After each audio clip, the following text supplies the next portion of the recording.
Dahil day off natin today, kaya nagpaalam ako kay amo na gumala dito sa Quit Farm. Tour package ito kaya need magpabook online. Yes be, para maka-experience buta ni ilang buggy rides diri sa ilahang disyerto. Anya, kung gusto mong makabaw kung pila ang budget, tara ubani ko ninyo. First, kay magpabook ta through online no. Dayon 12 KD each. Mao ni siya nga bus ang among gisakyan. Ang itinerary ana sa 12 KD nga price kay kani. Ay tour guide, na bus, free coffee, free drinks, tea, tapos free lunch. Dayon ang uban ana imuha na syempre. Ang meet up is sa Salmia. Dayon gikan og alas 9 sa buntag. Tapos ang arrival is alas 7 sa gabi. Tulo ni ka tour ang among adtuan. First stop kay kaning buggy rides. Dayon be, diri na magsugod imong gasto. Ang bayad ani is 5 KD. Syempre, before ta mosakay, mag-video po ta gamay para na po tayo remembrance kuno ba. Unya dayon si tour guide ni bahala sa ubang pictures ug mga videos ana. Lahi ra jud kaayo ang kalipay basta maka-experience be.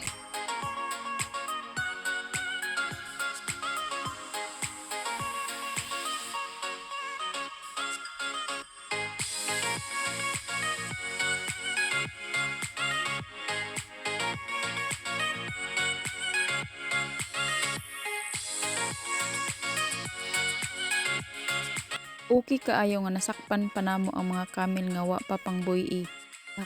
Nakigbanding pa ko sa akong mga friends diri sa disyerto. Hi mga bibi!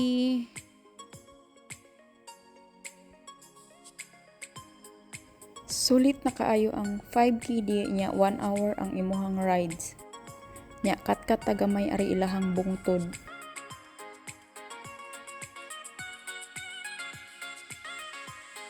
Dayon pagkahuman sa rides is naniudto nami. Mao pud ni ang ilahang lugar para paniudtuhan. Charan! Wa pa alas 11 pero naniudto nami. Mao na ni ang among free lunch. Next tour kay diri nami sa Albuhaira Farm. Diri nang lugar manakit imong bagtak og tinuyok kay pastang dakua. Pastang dakuag baklayon. Pero sulit kay nice man pud ang view. Nya dayon, syempre mag picture, mag video, charot. Nya barato ra kay diri pamalitan og mga gulay ay diri ra ka makapalit og tagpila ka kilo nya half KD ra, pero depende pa na sa gulay ha. Nya kay kanding-kandingon man lagi ta, sa nakakita ko aning gulay nga kale. Ning kuha gid kog duha ka pungpong kay mahal kay ni dito sa palengke. Naapon ni daghang kapalitan nga mga pagkaon diri sa ilahang farm. Naay mga burger, naay pizza, ug daghan pa. Naapay mga restaurant, naay mga pang street foods, naay mga drinks. Nya kay lagi ning giuhaw man tag dinaklay so nakapalit ko an ilahang sugarcane nga juice. Fresh from the farm kaayo kay wa gyud laing sagol. After namo nag-lunch is nagpahuway mi taman og alauna. Tapos alauna biyahe mi paingon diri nga farm. Mga 1 hour pod siguro ang biyahe. Dayon ang time nga mahuman mi diri is 3:30. Naay 3 KD nga entrance kung musod mo ani nga farm. Pero nakadepende na sa diskarte sa inyo hang tour guide kung unsaon para di mo makabayad. Kung musod ka ani diri naapon ni siya bayad nga entrance fee nga 1 KD. Dayon kini diri naapon ni siya entrance fee. Need gid kaayo extra money kung gusto nimong sudlon tanan. Tapos, pwede po ka mag-bike, syempre another payment, imuha na pod. Dayon, naapod ni sila horse riding kung gusto ninyo. Tapos kini, naapod ni siya entrance fee. Zara Farm, muna na ang among last stop. Entrance free ni siya. Pero as usual, kung gusto kag mga rides, naadyo kay bayro nun.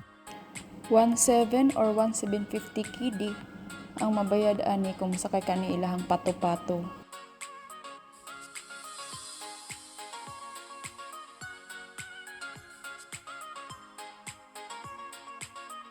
Kini diri nga area puro na ni siya mga pagkaon nga linya.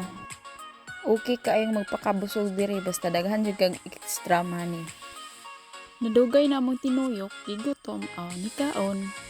Tas mao ni ang among napili, ang tinapay nga cheese ang palaman.